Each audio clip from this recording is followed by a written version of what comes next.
Buenas tardes. A nombre de la Secretaría de Cultura del Gobierno del Estado de Chihuahua, el Forca Noreste y el Festival de Arte Nuevo en su cuarta edición Espacios Híbridos, les agradecemos su participación en el panel Espacios Sobornados, con Juliana Alvarado, Patricia Estrada y Javier Payán. Juliana Alvarado es fotógrafa de raíces michoacanas. Con su obra visual, cuestiona la noción de rentabilidad, indiferencia y apego a los espacios.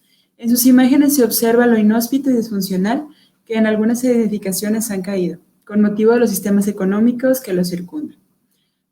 Patricia Estrada y Javier Payán son arquitectos norteños, que han trabajado juntos durante 5 años en la exploración de la arquitectura como un instrumento de resiliencia a la crisis, de la cual ha sido también cómplice insobornable. Lo edificado en el territorio, desde el altar, el monumento, la calle, el espacio público, la casa, el edificio, la ruina, el vestigio y el no lugar. Son un lenguaje sutil donde podemos leer el desastre social contemporáneo que nos rodea y que el capitalismo voraz alimenta y simultáneamente niega. En esta charla analizan cómo la violencia sistémica ha configurado la concepción espacial del territorio que habitamos, la coyuntura cruel de la utopía de primer mundo. Sin más, para comenzar este panel, cedo la palabra a Javier Payán. Hola, muchas gracias, Fer. Buenas tardes. Para esta presentación yo voy a dar un poco de introducción, voy a hablar de una intervención que hicimos Pati y yo aquí en Chihuahua, y voy a ceder la palabra a 2 personas que admiro mucho, que es Pati y Juliana, y que han sido influencia para mi trabajo y para este resultado que estamos aquí exponiendo. Pues bueno, al ser una charla de arquitectura quise empezarla con una frase, como siempre en todas las charlas que he ido de arquitectura empiezan con frases de señor, de señores ilustres, ¿no? Entonces voy a empezar con una de Octavio Paz, que es la arquitectura es testigo insobornable de la historia, porque no se puede hablar de un edificio sin reconocer en él el testigo de una época, su cultura, su sociedad y sus intenciones. Este es el mote que le da Octavio Paz a la arquitectura, pero el diccionario de Google define insobornable como algo auténtico y arraigado, que no se deja llevar por ninguna influencia ajena. Por lo cual, y analizamos la concepción de ciudad contemporánea, resulta que al final de cuentas es una utopía de un capitalismo voraz y está concebida como un lugar de lo que definía Paz como arquitectura insobornable, ¿no? Y en este tipo de arquitecturas como la que estamos viendo en las imágenes, siempre, de hecho esta imagen es un render, pero si vemos es como una fantasía donde siempre impera el orden, hay una estética globalizada donde las identidades y sucesos no compatibles con esta estética no son bienvenidas. Entonces encontramos que fenómenos como la gentrificación, la privatización de la calle y los espacios públicos son la muestra de esta pretendida ciudad que desplaza a los vulnerables y pues no se corrompe, ¿no? O sea, no se soborna ante las necesidades y los movimientos sociales que se dan en el margen. Y pues quienes habitan los márgenes son quienes trabajan por y para mantener esta concepción utópica de ciudad. Y pues al final es una ciudad de escenario para publicaciones de Instagram, pero a la persona que no puede pagarla, pues le está prohibido habitarla. Bueno, aquí se acaban los memes, ¿no? Al final, la utopía que se concibe en la arquitectura contemporánea, pues es utopía. Y pues la realidad es que lo edificado en el territorio, como decía Fer en nuestra introducción, el altar, el monumento, la calle, el espacio público, la casa, el edificio, todo es al final una forma donde se permea y podemos leer el desastre social contemporáneo y la ultraviolencia especialmente que nos rodea. Y pues este es el desastre del capitalismo voraz que al mismo tiempo alimenta y simultáneamente. Entonces en la ciudad estéticamente perfecta encontramos este tipo de imágenes, que pues, es unos colgados en un puente, una camioneta balaceada y muchas más imágenes que supongo se les están viniendo ahorita a la cabeza.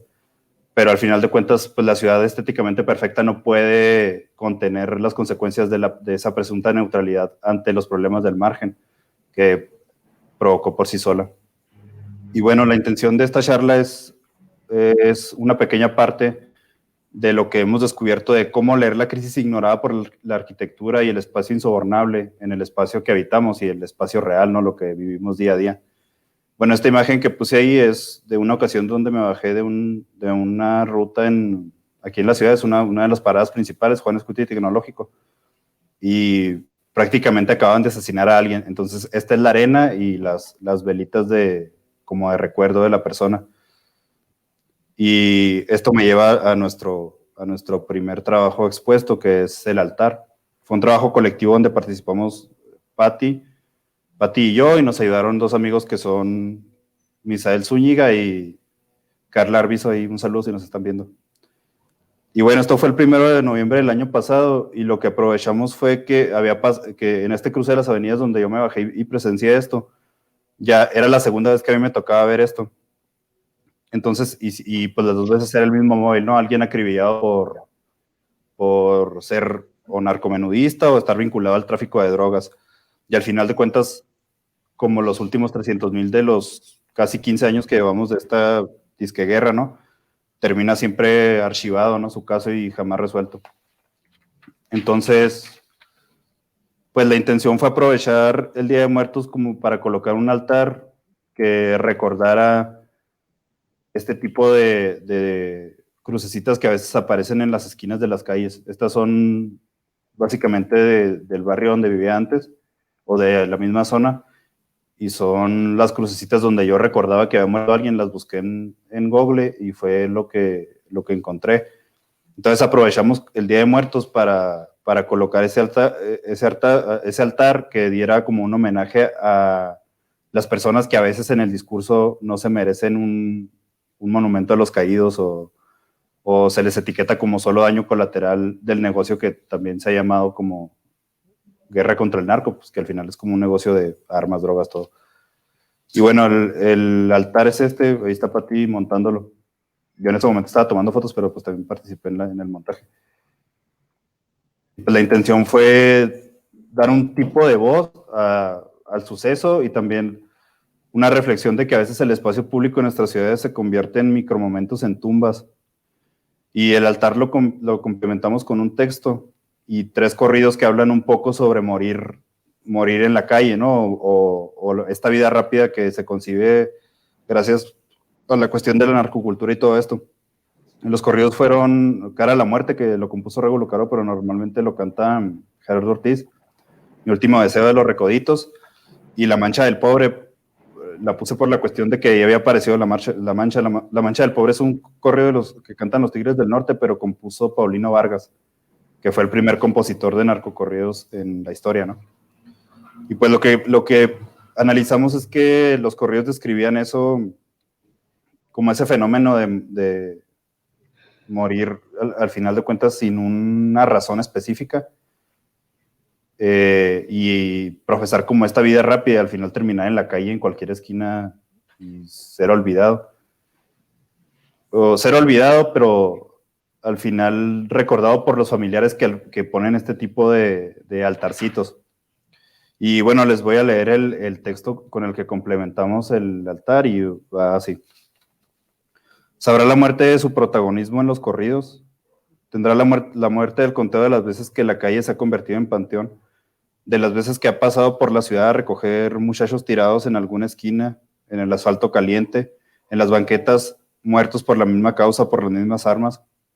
Se grabará la muerte el nombre de estos muchachos, sus rostros vacíos de vida. Sabrá la muerte que en esta guerra las víctimas casi nunca son los culpables. O será como los que han incubado el huevo y esconden el nido, que dicen que los muertos tenían la culpa, que los muertos son los jodidos que andan en malos pasos, muchachos sin nombre, genéricos y desechables que se lo buscaron. Y al final la muerte cumple con su trabajo, y pues ni hay de mirar a quién se lleva.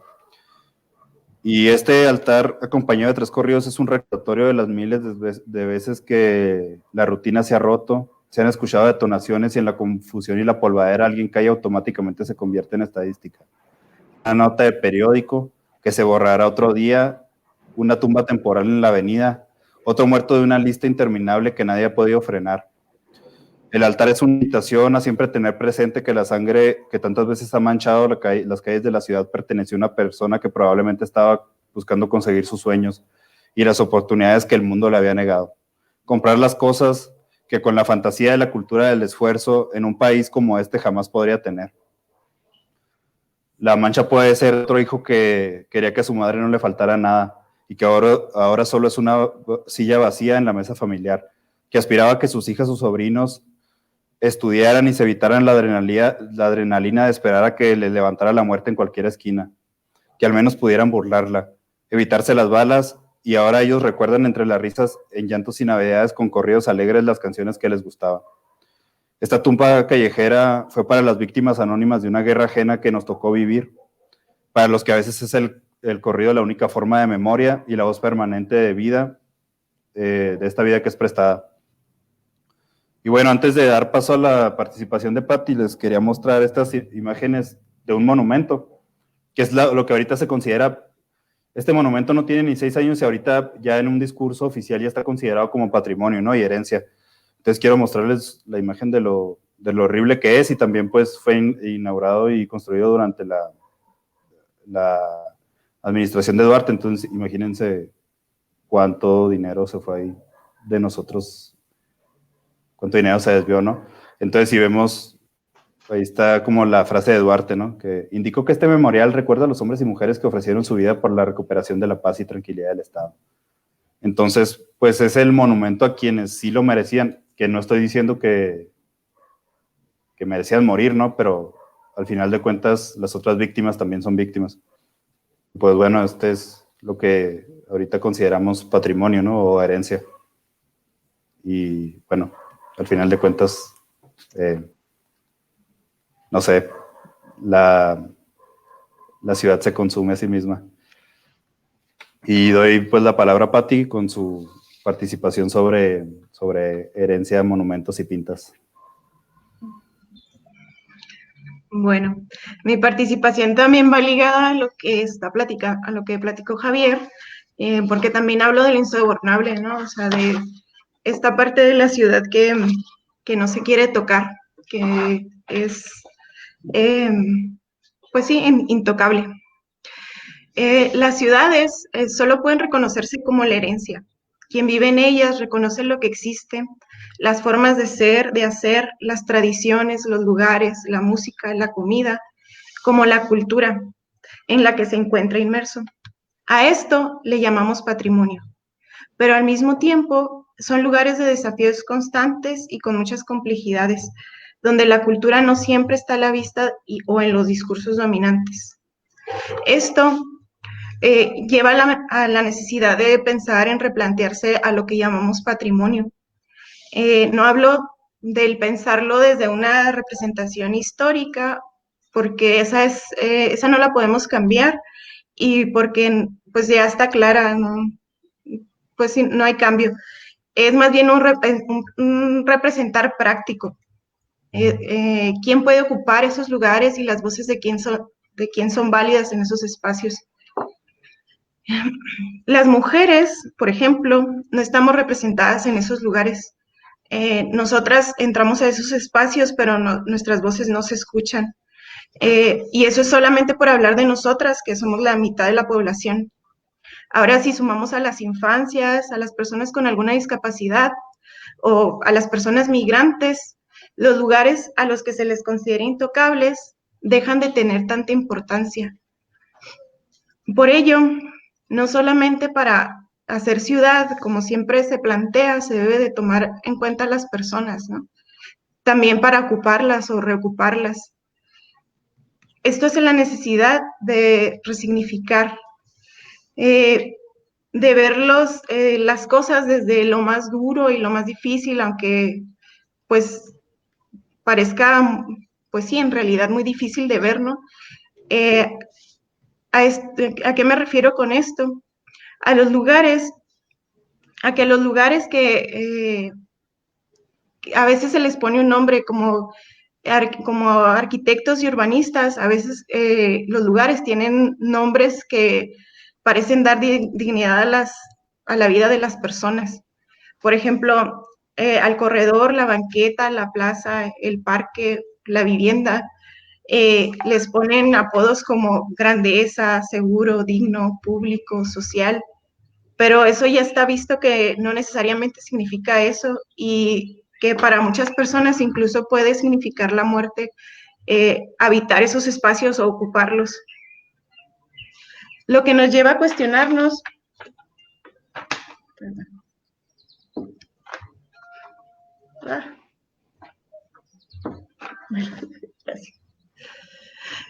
esto, lo que nos lleva a cuestionarnos si las personas que habitan las ciudades son realmente incluidas en el proceso de hacerlas y, más importante, de ocuparlas, porque la mayoría de nosotras las ocupamos.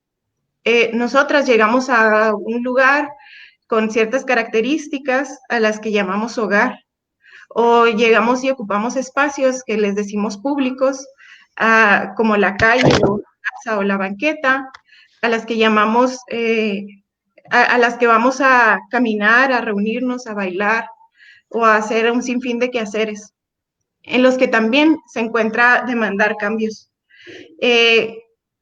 Ese demandar cambios es una forma performática de presentarse en lo público y le llamamos protestar, ¿no?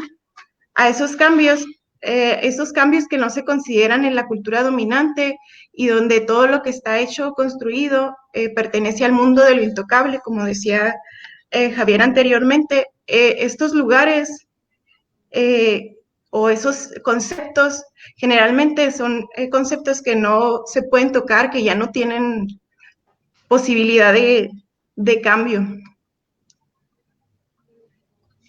Este año, en algunas ciudades y algunas colectivas de mujeres decidieron tomar esos lugares intocables y marcarlos, escribir sus demandas en ellos.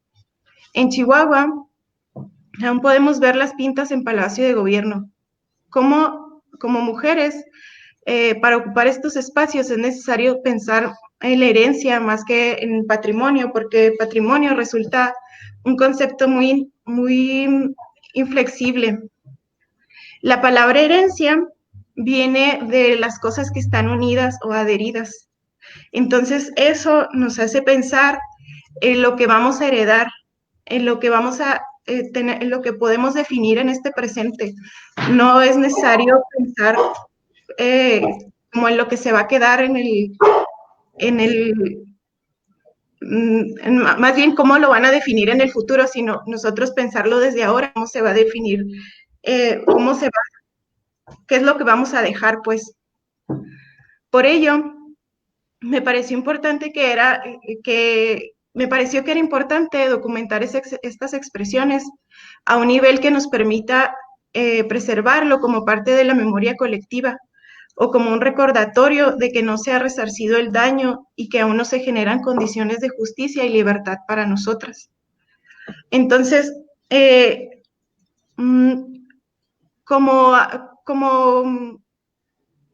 como restauración, como los procesos de restauración, cuando una persona o una organización o lo que sea va a restaurar un edificio, uno de los primeros pasos es generar un diagnóstico. El diagnóstico se hace sabiendo o teniendo en cuenta todos los daños que tenga un edificio, ¿no? Y se hace de forma como muy milimétrica, o sea, como se ven desde los hongos hasta un chicle pegado, ¿no? Un edificio como Palacio de Gobierno, para un restaurador común y restaurador pues esas pintas son un daño, ¿no? Entonces, antes de considerarlas daño, es importante plantearnos el significado y por qué están ahí, ¿no? Entonces, por ejemplo, una de las pintas es esa, impunidad de asesinos. En Chihuahua es uno de los estados donde más impunidad en crímenes de feminicidio hay. y pues este año ha sido como récord, ¿no? Entonces, no es mentira lo que está ahí escrito. Y es importante que nosotras pensemos en que esas palabras queden ahí marcadas hasta que no se haga justicia, hasta que se haga justicia y que en realidad tengamos una libertad, ¿no? Entonces el planteamiento, pues fue documentarlo, ir al espacio, sacar fotografías en las que me ayudó Javier, sacar fotografías, medir y luego después que esas medidas y esos dibujos que son vectorizados puedan servir como stencil. O sea, los voy a subir a una página donde quiera quien sea descargarlos y los pueden utilizar para lo que sea. Y no, pues esas pintas son con toda la libertad, ¿no? O sea, se hacen a mano alzada, por así decirlo. Pero lo importante de ellas es que marcan ese coraje y esa necesidad de justicia. Dale, que sí. Bueno, entonces esas son las otras de las pintas que están en Palacio de Gobierno y todas están medidas y vectorizadas. Dale.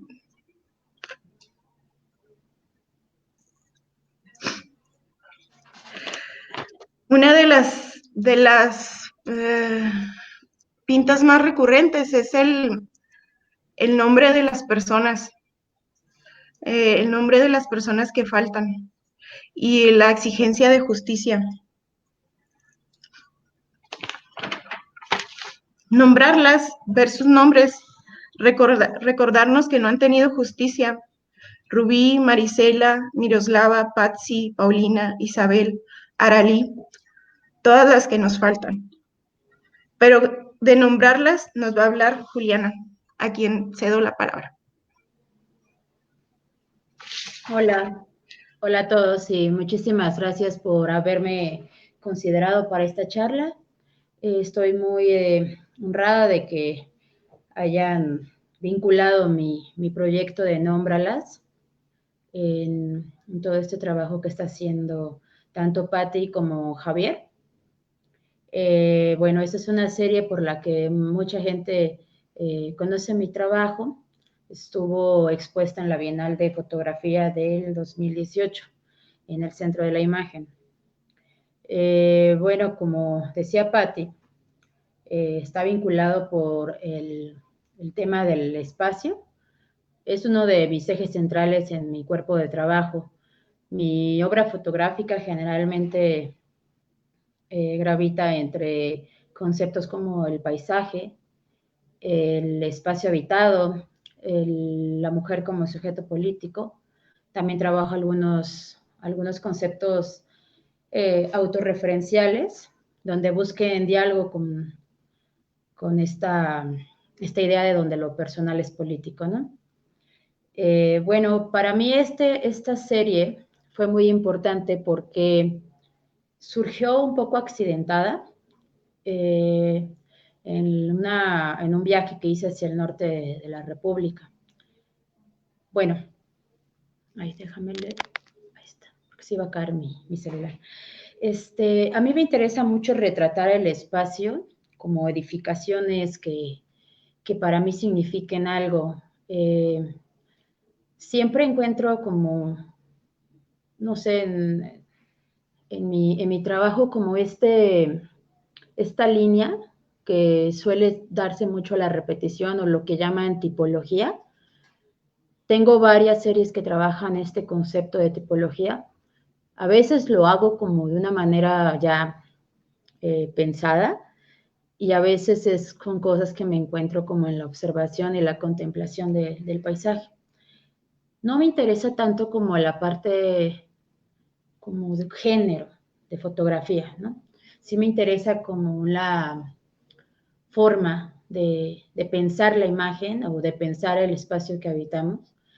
Esta serie este conjunto de fotografías, que son 9 en total, había fotografiado más estas construcciones, pero cuando vi que ya impresas, todas formaban como un tipo panorámica, me gustó mucho cómo visualmente se mostraban. Me llamó mucho la atención porque desde un principio, al ver que todos estos negocios, estos espacios arquitectónicos en descomposición tenían nombres de mujeres, luego armé una relación como con toda esta cuestión del altar que existe en México justo a la adoración de las mujeres, ¿no? La Virgen, etc. Pero al mismo tiempo, como la descomposición de estos espacios en abandono me hacía pensar en justo todas las mujeres olvidadas, ¿no? Como decía Patti, relacionándolo con las pintas, ver que en las paredes, en las calles que camino, que transito, está escrito el nombre de María, de Jocelyn, son cosas que a mí me perturban bastante, ¿no? Porque son como gritos de desesperación. Estas construcciones que están en abandono, pues son un poco una metáfora, ¿no? O sea, uso este concepto del paisaje en esta serie como la metáfora del cuerpo y la ruina la uso como metáfora de la violencia. Es un recurso que abordo mucho en mi trabajo. Y bueno, para abordar también un poco con lo que decía Javier, de cómo el espacio ha sido pues comido, ¿no? Por el capitalismo. Tiende mucho a hacer esto de, la serie busca también esta exploración con este tipo de carreteras que son para comensales, ¿no? Donde están hechos con nombres, bueno, están nombrados con nombres, con títulos de mujeres, porque pues las mujeres socialmente son vistas, ¿no? Como las cocineras de estos lugares, como hospitalarias, ofrecer un servicio, ofrecer atención, etc., ¿no? Y tiende mucho a tener esta relación de negocio, de espacio abandonado, de espacio como altar y como tumba al mismo tiempo, ¿no? Entonces, básicamente, esta es la línea de trabajo realizada en esta serie, que bueno, siempre que intento hablar de la violencia, pues sí me interesa mucho usar la metáfora, ¿no? Como recursos poéticos, porque creo que sí estamos inundados, saturados de imágenes que han sido obtusas, que han sido abyectas, en cuanto se refiere a la violencia en México, los cuerpos en descomposición literal, ¿no? Desafortunadamente, pues la fotografía periodística, siendo tan transparente, pues tiende a ser así. Entonces, en este proyecto fotográfico, pues busco otra cosa, ¿no? Que sea más la contemplación y el cuestionamiento. Me gusta mucho lo que la gente puede observar como por la repetición, como si de estos lugares, ¿no? Y lo oscuro que es el tema con lo colorido de las edificaciones, por ejemplo, ¿no? Algunas son rosa mexicano, verde, y el tema pues suele ser un poco como fuerte y duro, ¿no? Esta serie ha sido expuesta no solamente aquí en la Bienal, también fue expuesta en Tanzania, en una exposición donde invitaron a varios artistas latinoamericanos. Y va a ser expuesta también próximamente en diciembre en Canadá, en Vancouver, con el trabajo fotográfico de otras fotógrafas mexicanas muy importantes que también admiro mucho y que abordan la violencia con este lenguaje fotográfico alternativo al periodístico, ¿no? Como es Sonia Madrigal, de Estado de México, Alejandra Aragón, de Ciudad Juárez, y Coral Carballo, de Veracruz. Vamos a presentar nuestro trabajo en una muestra de una curadora, Andrea Sanz Ibarrola. Ella va a mostrar un poco sobre la fotografía contemporánea hecha por mexicanas. Su eje de trabajo es la violencia de feminicidio. Bueno, creo que hasta aquí termina mi charla sobre la serie. No sé si hay alguna pregunta.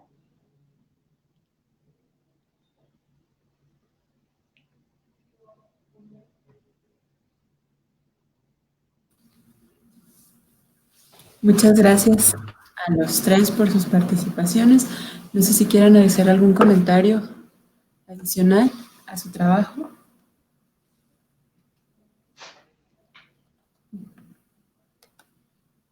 Creo que ya estoy bien. Juliana. No, yo... No, pues yo... ¿Cómo llegan a esta relación de trabajar juntos?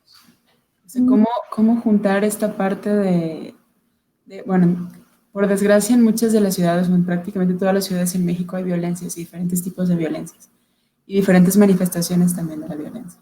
¿Cómo llegan ustedes a trabajar juntos, a crear esta sinergia para hablar de espacios sobornados desde podríamos decir desde tan diferentes puntos de vista, ¿no? De acá, de Chihuahua, de las ciudades norteñas, tú, Juliana, desde otras perspectivas?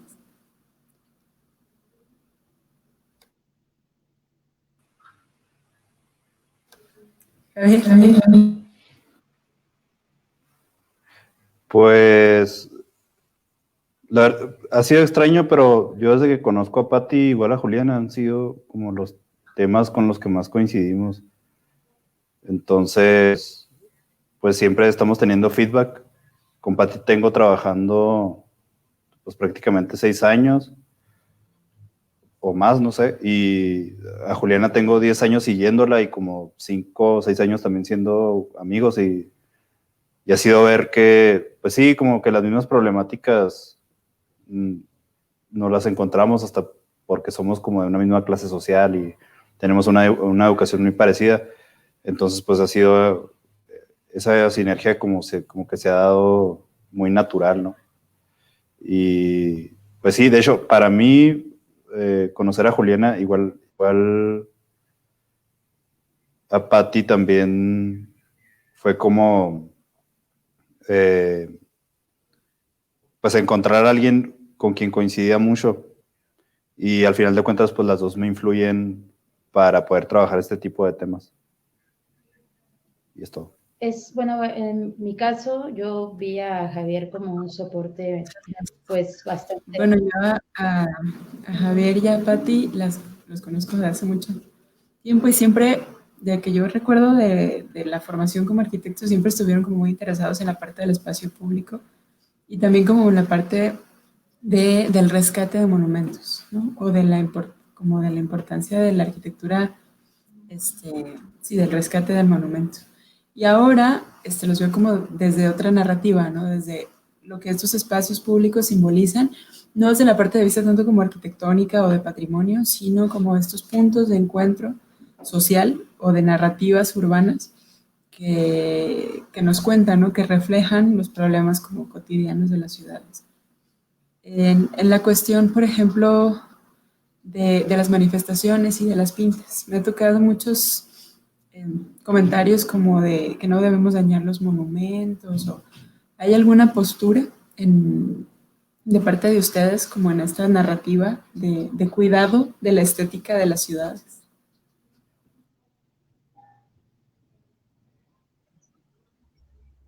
Creo que Juliana iba a decir algo antes, no sé si quieres tenerla.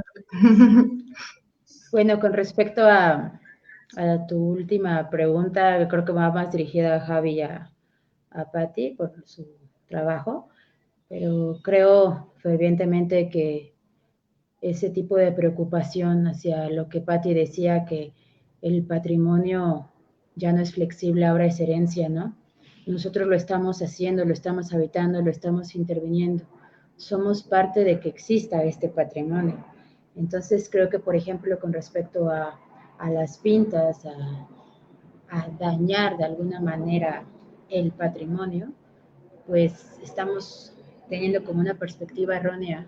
Digo, no digo tenemos, hablo en general, la mirada que he visto en la gente respecto a estos temas, pues creo que sí ha sido un golpe muy, muy fuerte a la realidad, pero es totalmente secundario a lo que está sucediendo. O sea, simplemente en 2020, estos 7 meses que hemos pasado, han sido asesinadas 2024 mujeres.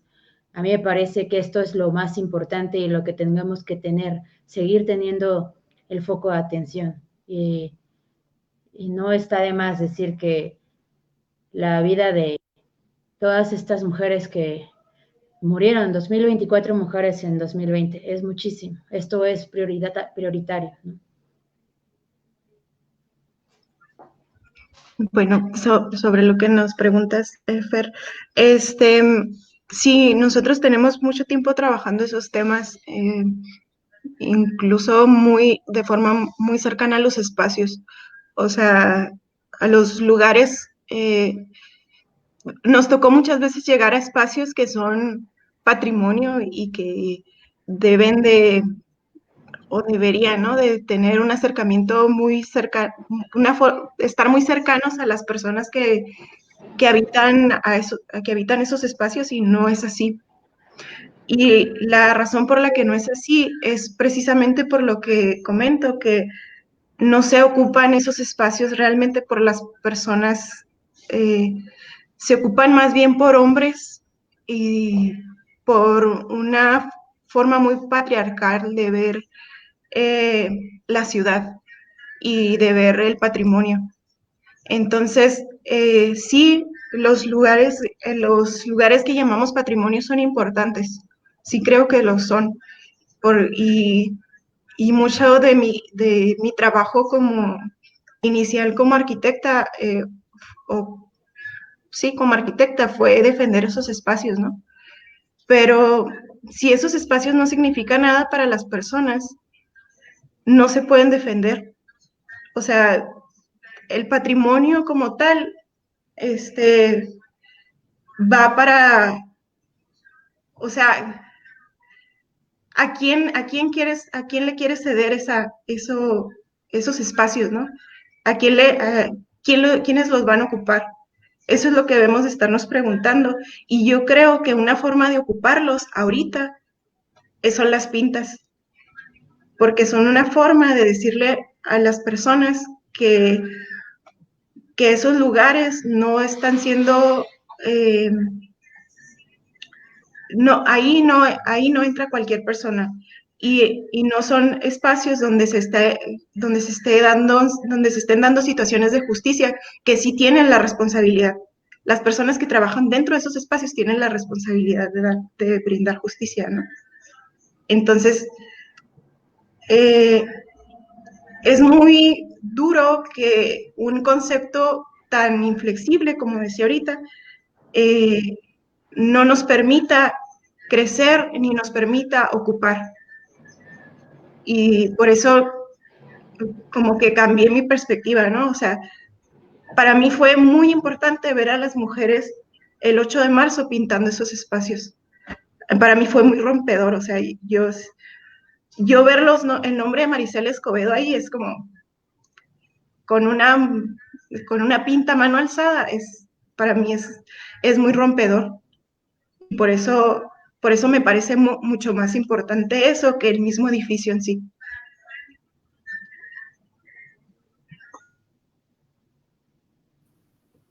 Muchas gracias. Pero yo quiero felicitarlos por estar haciendo este trabajo, por estar repensando las ciudades y los espacios desde el punto de vista de las dinámicas sociales y de las personas que habitamos los espacios. Me llamó mucho también la atención lo que platica Javier de las ciudades render, que son utópicas y completamente alejadas de la realidad.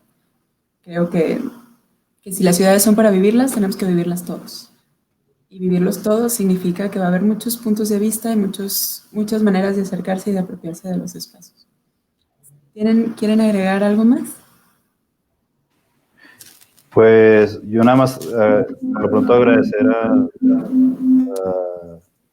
a Angie y a ti, a Ilse, pues a todo el equipo por considerarnos y por darnos voz. Y pues, gracias. ¿Hay comentarios en redes? Gracias. Lueva nos dice, no sé si vieron la publicación de unas pintas virtuales que se realizaron en Parral. Creo que justo fue un ejercicio muy interesante desde la transgresión de lo simbólico y la misma reacción del público.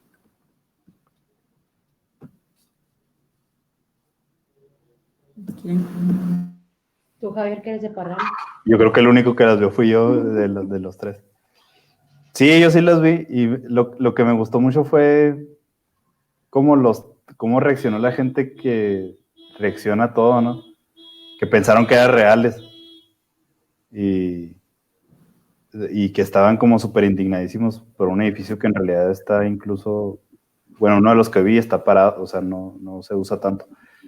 Y fue así como, es cómico, pero también es interesante ver cómo algo que es virtual, ya verlo solo virtual, no real, transgrede a que las personas pongan atención a eso, ¿no? Quieras o no, de todas esas personas, alguien le empieza a poner atención al tema y cambia la perspectiva, y pues en Parral, que es un pueblo pues mocho, ¿no? Como todos los pueblos pequeños. Y pues sí, eso estuvo interesante. Y va totalmente a lo que dice Pati, a lo que habló. Claro, de replantear lo que significan los espacios. Bueno, pues no, yo quiero agradecerles a ustedes por su participación. Ojalá podamos replicar este ejercicio de análisis y de diálogo. Son muchas las ciudades, son espacios muy complejos y son muchos los temas que involucran, prácticamente todos los temas que están relacionados con la vida humana, los que se ven reflejados en los espacios públicos. Entonces, ojalá podamos abrir más espacios como este y dialogar muchos otros temas con ustedes. En nombre de la Secretaría de Cultura del Gobierno del Estado de Chihuahua, el Forcan Noreste y el Festival de Arte Nuevo en su 4ª edición, Espacios Híbridos, les agradecemos su participación, a Javier, a Patricia y a Juliana, y a todos los que están siguiendo esta transmisión.